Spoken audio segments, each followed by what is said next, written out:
This is a Sports Catastrophe production. Hey there, Heather Ho there. It's Jeff Cutter Diamond. Welcome you to another Sports Catastrophe on the State. And on this day, June the 11th, 1955, one of the worst auto racing accidents of all time happened as a large number of cars were destroyed and practically it ruined fans' lives, with large pieces of debris flying into the crowd, killing a lot of them. Switzerland actually had a nationwide ban on motorsports till 2022, which was unbelievable. Like Switzerland. Anyway, there was a thing. Now, the crash started when a driver pulled to the right side of the track in front of another driver and braked for his pit stop. However, the one car that was pulled up in front, well, on the back of that car, swerved and hit another driver in a high rate of speed, and one car skipped over a protective burn at 200 kilometers per hour. Made lots of things and all that.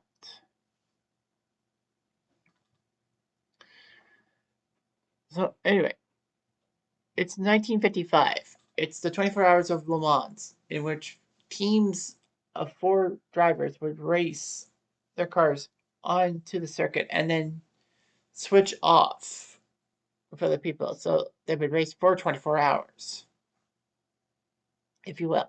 Now, the 24 Hours of Le Mans was a major event in sports, like very much anticipated.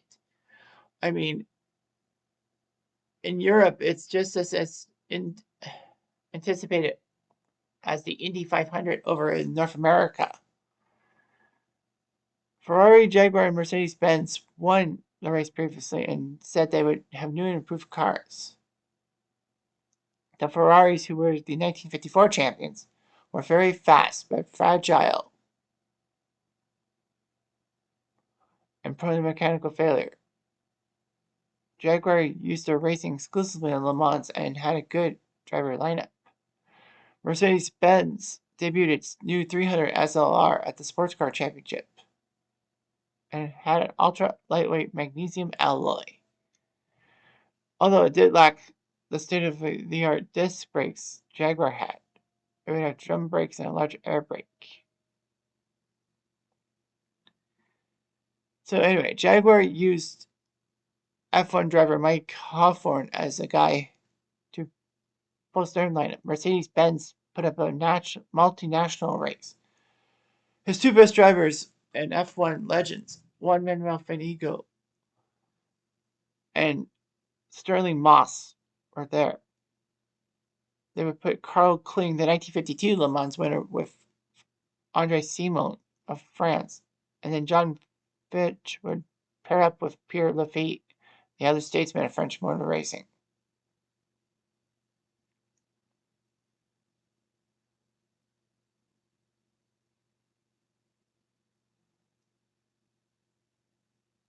So anyway, the Circuit de la Sarthe was largely unaltered since the inception of the race in 1923.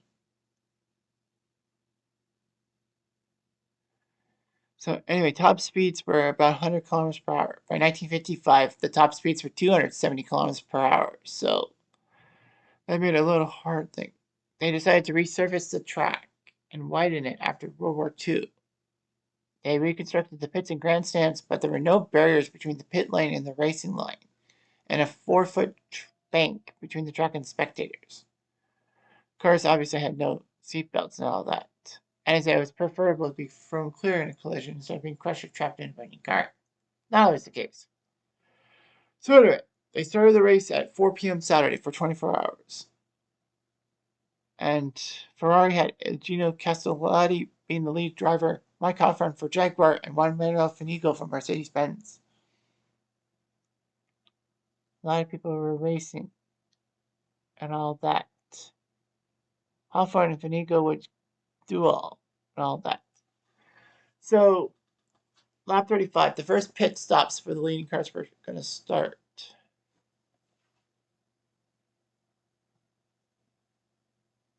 So anyway, Hawthorne and Finnegan were fighting each other. And Hawthorne said, "Damn it, why should a German car beat a British car?" And then Hawthorne's pit crew signaled for him to come in at the next lap. So he had lapped LeFay and was determined to keep Finnegan at bay for as long as he could. So anyway, coming out of a portion of the course, he caught Lance Macklin and Austin Healey, who had seen him moved over to the right to let him pass. Hawthorne then raised his hand to indicate he was pitting and pulled across to the right.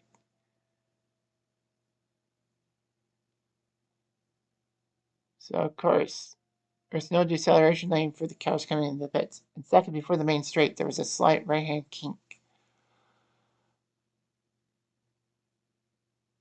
Macklin noticed Hawthorne was slowing down, so he swerved left to avoid Hawthorne, and a disaster there. Unfortunately, though, his car went to the center of the track, and at 200 kilometers per hour, LeFay's Mercedes came in after him. Unfortunately, LeFay had no time to evade, and raced the same warning Finnegan.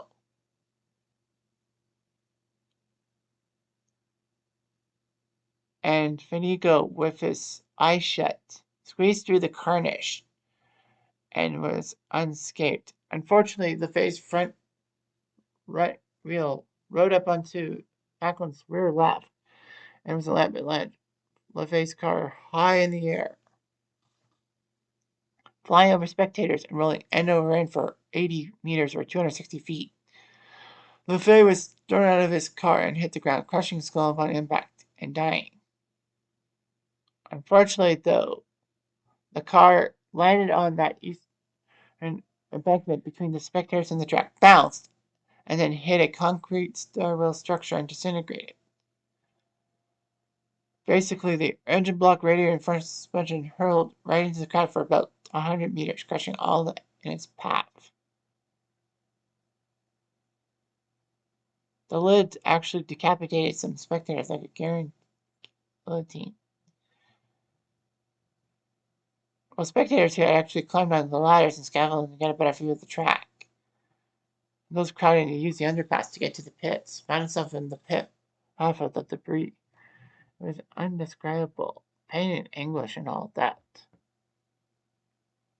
Of course, the rear mounted fuel tank exploded and shot massive flames and all that, sharing everything with magnesium embers and all that.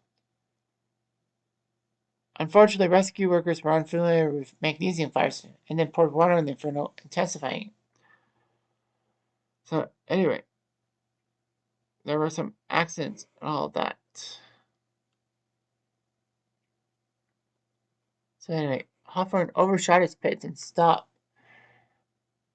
and he was ordered by his team to get back in to do another lap to get away from the confusion and danger. He was very distraught and all that.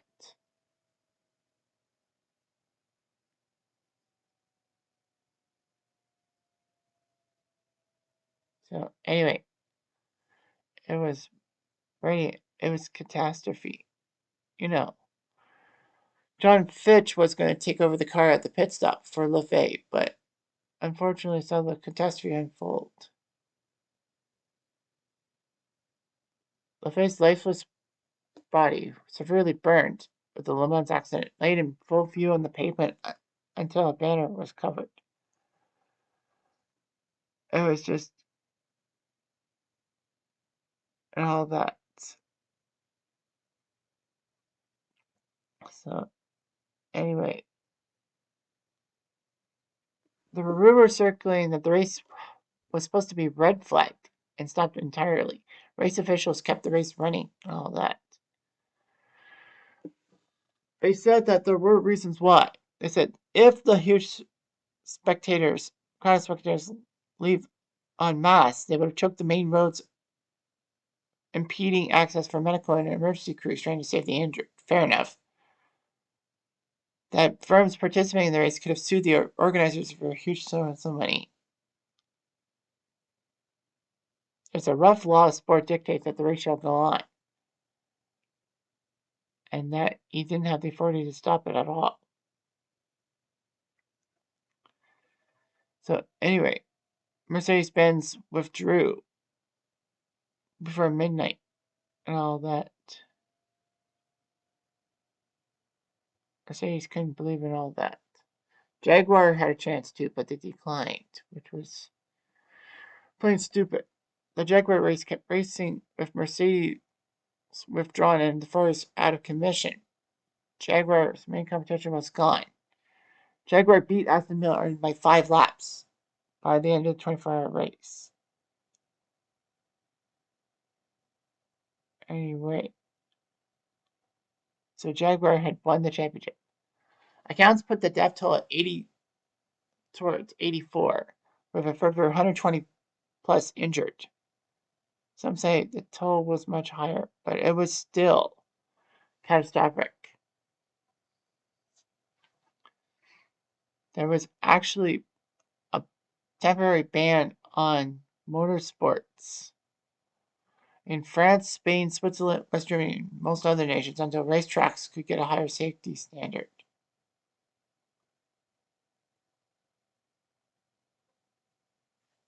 So anyway, most countries actually did lift their racing bans for a while. France lifted its ban in September 1955. 3 months later, unfortunately, Switzerland's ban persisted for decades and all of that. There were rumors circulating about whether they should ban this, put back sports car racing, and it was on traffic policy and environmental questions rather than on safety. Unfortunately, the Swiss Parliament upper house in 2009 defeated a proposal to lift the ban. The ban would be relaxed in 2015 for electric vehicles. In May 2022, the sports car ban was lifted in Switzerland, which was amazing. A lot of races were canceled because of this whole thing. At the Circuit de la Sarthe, the audience stands at the pits were demolished, not wanting a repeat of what could really happen. A lot of people said that Hawthorne was to blame in all of that. But fortunately for him, there was an investigation and nothing happened. It was no fault of their own and all that.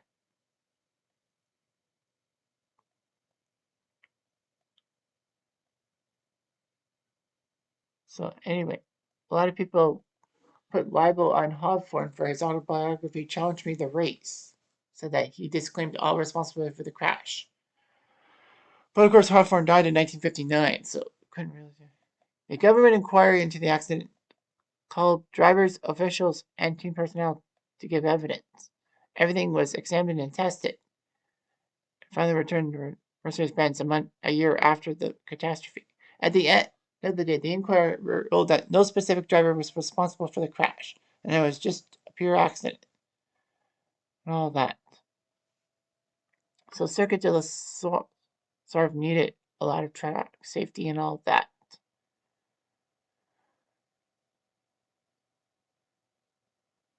So anyway, Mercedes-Benz actually withdrew from motorsports till 1989. Not because of the Le Mans disaster, but it was set up. But man, 4 decades without motorsports for Mercedes-Benz. And they're one of the most classy automobile makers. Shows you how much things can change in a blink of an eye. Anyhow, I'm Jeff. I'm going to do.